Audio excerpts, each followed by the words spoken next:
Seorang warga negara asing atau WNA terekam video sedang memunguti makanan dan buah di sesajen atau banten di kawasan Pantai Kuta.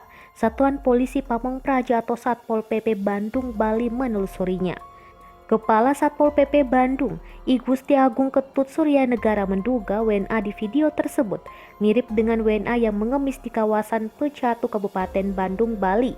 Surya Negara mengatakan saat itu seorang WNA Rusia diamankan perangkat desa dan polisi karena mengemis pada Selasa 30 Maret 2021.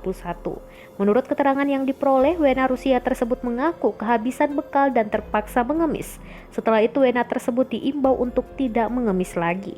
Seperti diketahui, warganet dibuat heboh dengan video seorang WNA yang membawa kantong plastik lalu memunguti makanan dan buah yang ada di Banten. Dari informasi yang diperoleh, video itu diunggah oleh akun Instagram @jurnalisrakyat. Sebagai informasi, Banten atau sesajen merupakan sarana upacara bagi umat Hindu di Bali.